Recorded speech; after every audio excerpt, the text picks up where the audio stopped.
Assalamualaikum warahmatullahi wabarakatuh. Perkenalkan, nama saya Amelia Rahmadiani dari semester 3A akan mereview kembali mengenai materi hukum pidana lanjutan, yaitu pertemuan ke-9 sampai dengan pertemuan 12, yaitu mengenai bab 5, yaitu tentang pengulangan tindak pidana atau residip yang telah disampaikan oleh Profesor Dr. Hajah Hindu Nuraini SMH, juga dosen pendampingnya Bapak Dr. Emrendi Aridayandi SHMH. Residif ini adalah seseorang yang melakukan tindak pidana dan telah dijatuhi hukuman pidana dengan suatu putusan atau vonis dari hakim yang telah mempunyai kekuatan hukum tetap atau inkrah, kemudian melakukan lagi suatu tindak pidana. Jadi hampir sama dengan concursus realis, yaitu melakukan lebih dari satu tindak pidana.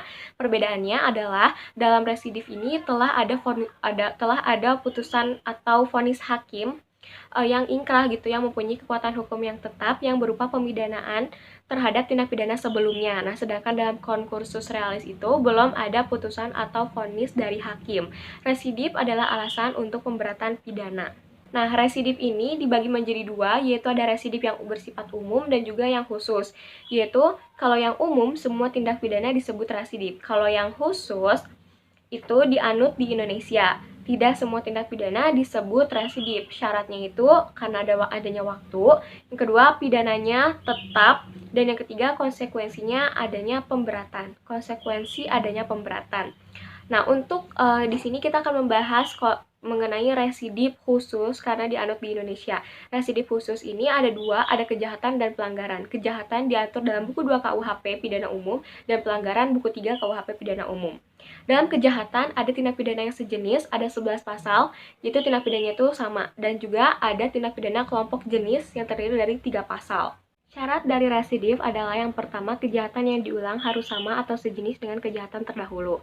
Kemudian yang kedua, antara kejahatan yang terdahulu dan kejahatan yang diulangi harus sudah ada keputusan hakim yang berupa pemidanaan yang mempunyai kekuatan hukum yang pasti dan tetap.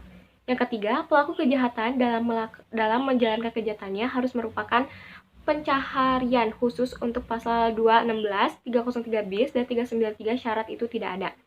Yang keempat, pengulangannya dilakukan dalam tenggang waktu tertentu yang disebutkan untuk pasal-pasal 2 tahun sejak adanya keputusan hakim yang pasti atau tetap dalam pasal 173, 137, 144, 208, dan 321 KUHP.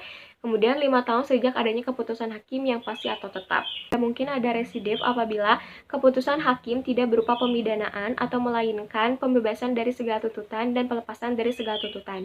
Kedua, keputusan atau vonis hakim masih dapat berubah dengan adanya upaya-upaya hukum yang berlaku. Ketiga, keputusan hakim yang berupa penetapan, misalnya keputusan yang menyatakan tidak berwenangnya hakim untuk memeriksa perkara tersebut, keputusan tentang tidak diterimanya tuntutan jaksa karena terdakwa tidak melakukan kesalahan, dan terakhir tidak diterimanya perkara karena penuntutannya sudah daluarsa. Residip di luar KUHP, residip kejahatan terdapat dalam beberapa tindak pidana khusus seperti narkotika dan lain-lain. Untuk pengulangannya yaitu umumnya mendapatkan pemberatan apabila pertama, sanksi pidananya berupa pidana penjara, maka pemberatannya ditambah sepertiga. Nah, untuk sanksi pidananya yang berupa denda, maka pemberatannya dikali 2.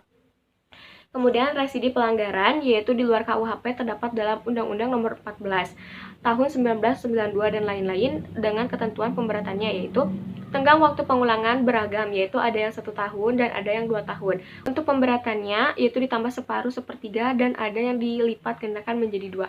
Sekian, wassalamualaikum warahmatullahi wabarakatuh.